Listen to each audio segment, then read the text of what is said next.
Hi everyone, it's Sue Plumb here to share a scrapbooking process video with you. Today's layout was created for the Cocoa Vanilla Studio design team for the current back to school theme that we are doing over on our blog.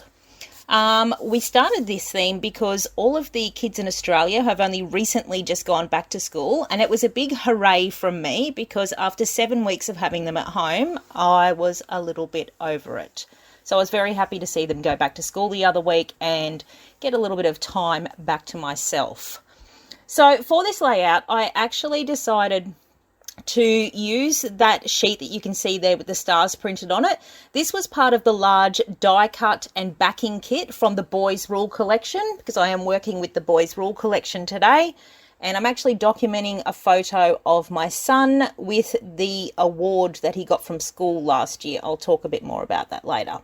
Anyway, this sheet here, as I said, it was part of the large die cut and backing kit. So it actually came with a white star cut file overlay that went over the top of it. And I actually split the two pieces and had used the other piece in a previous project. So I had this backing sheet left over. Now, I was drawn to this backing sheet because it has like a blackboard type appearance on the background, and it's got like the chalk outline drawn around the edge. So I thought that would be a great border for this school themed page. So I cut down some white cardstock to sit in the middle so I could lay it over the top of that blackboard border. And I decided to apply some mixed media. So I am working with a Distress Oxide there. That colour is Tumbled Glass. And I just swiped it over the top of my cardstock and then used a wide brush and some water just to spread it and blend it across the page, just to give me a bit of a watercolour wash on the background in that nice light blue colour. Anyway, I set that aside to dry. I'm just popping some cardboard on the back of my photo to pop it up from the page. And as I said, this photo of my son was taken when he came home at the end of last year on awards day and showed me that he had actually received the academic award for his class. Now, this was a really big deal for him because he has never received an award like this before, and it took a big attitude adjustment and a lot of hard work for him to get where he was. To put that in perspective for you, at the end of year one, his year one curriculum coordinator had actually said to me she wasn't sure that they could put him into year two because his handwriting was so bad. Now, I had two reactions to that. The first was, I can't believe you'd hold back a 7-year-old child because you think their handwriting's bad when clearly he was okay at everything else. But the other part of me also thought, okay, that's obviously something that we need to work on because you really need your work to be legible for the teacher. So we, sure enough, did some work over the school holidays and he improved his handwriting and he went into year two with a very different attitude and very determined to win an award after having seen his twin brother and his sister both previously receive this same award. And he worked extremely hard all year and came home with the goods. So we were all very, very proud. Anyway, enough of my waffle, getting back to my layout there. The background watercolour you can see has dried and I decided to add another layer to it. So I went in with this Stencil Girl stencil, which has got that sort of random dot pattern on it. And I've just got some Dove Grey Stays On ink and a little foam blender there, and I'm just dabbing on a little bit of ink through the stencil just to give me an extra layer in the background. You can see, as usual, I'm working in 3 different spots so that I'll start to define my 3 main points that'll go around the focal area of my page. And once I've inked that up, I think I just put that aside. So when I was waffling before, I didn't actually talk about this, but you can see that I've created some layers of pattern paper there. I did quite a lot of tearing of these papers to get some texture into the papers. Texture is one of the things I think works really well on a boy page.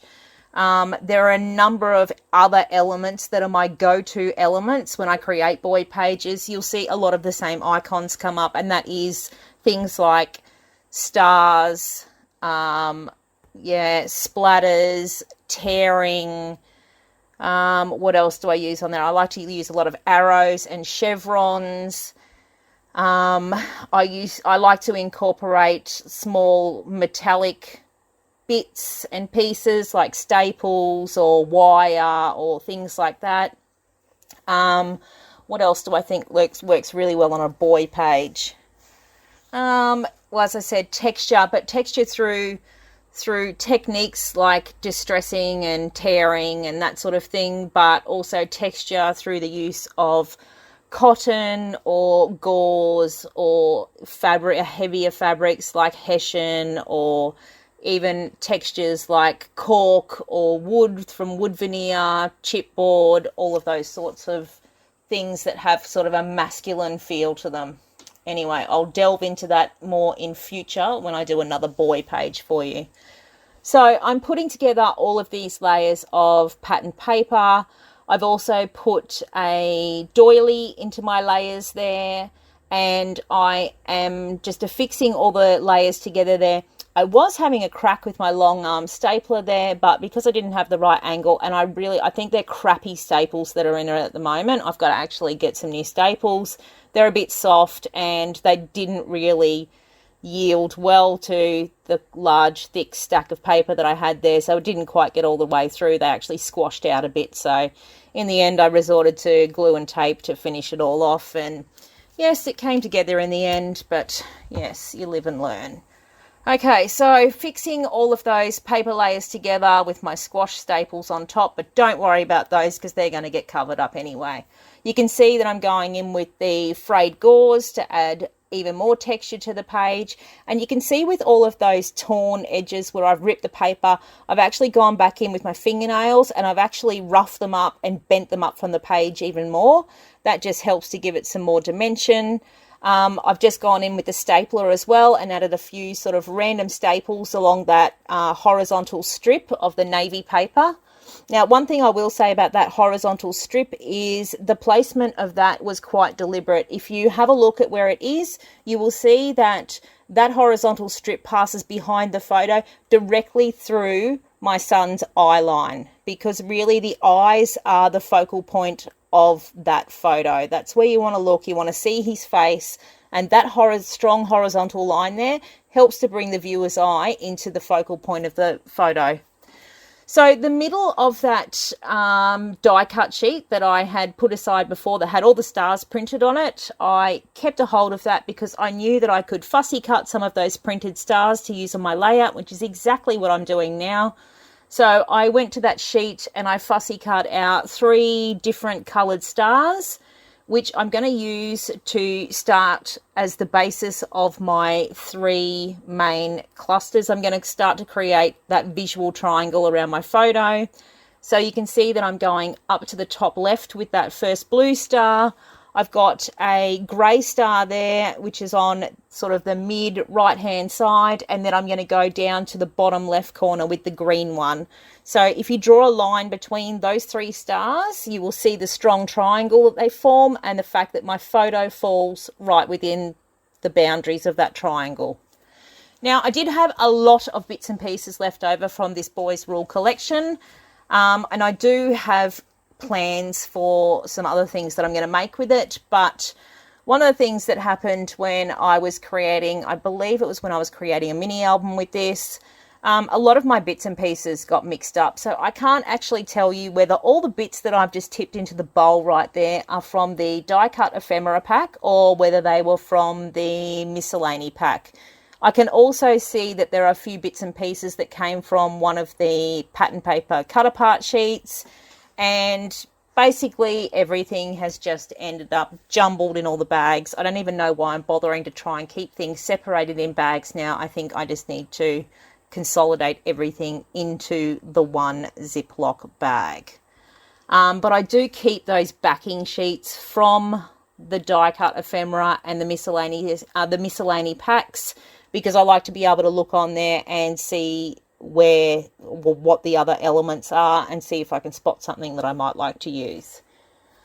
What else have I tucked into my layers? Okay, so when I've been going through that pack there, I found a little printed tag, which I actually tied with some baker's twine, and I've just tucked that into the layers at the top there. I do love to use tags tied with twine. They're another thing that adds that textural element to your page, which is really, really good for a boy page. I mean, I know a lot of people, when they create a feminine page, flowers quite often tends to be the fallback sort of embellishment on those pages. But when it comes to boy pages, particularly if you're not used to creating boy pages, it can be a little bit more difficult if you don't have those elements that you're used to using to fall back on. So that's why I'm trying to just give you a hand and give you some ideas, and hopefully next time you create a boy page, it'll come together a bit easier for you.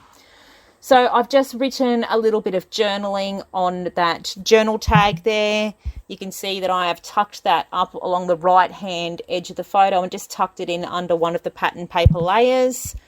I'm using my Scotch tacky glue in my fine line bottle. That is my preferred glue when it comes to sticking paper to paper. I'm also on the left hand side there just tucking in half of a die cut frame. I had used the other half in a previous project, so I found that bit in the bag and went, why not? Now, what I've actually tipped out into that second little bowl right now are the Boys Rule chipboard pieces. I was specifically looking for an arrow, and you can see that I found that arrow to place underneath my journal tag and point in towards the photo. As I said, arrows are one of those elements that I tend to use regularly on boy pages. And now I'm actually going to go in and add another layer to this background. I thought it needed something a little bit darker on there now. So I'm going in with some black Stays On ink and a stamp that I got from Viva Las Vegas Stamps that's called Doodle Dots. And it's got a lot of dots and circles, and it's another one of those random type patterns that you can just sort of stamp across the background and just add a little bit more interest. Now, I am now going in with the Boys Rule clear sticker sheet. I'm adding some random phrases around the page. I'm also trying to use up a few more off the sheet, so I've got those little black crosses. And if you have a look where I'm placing those black crosses, again, they form a large triangle. They're not in exactly the same place as the stars, but they're in similar places to the stars, and it actually creates that secondary triangle. So I do work in triangles, but they aren't always the same. Sometimes there are different triangles that overlap. Now I'm fiddling around with my title. I've got the word awesome that came from the cut apart sheet from this collection.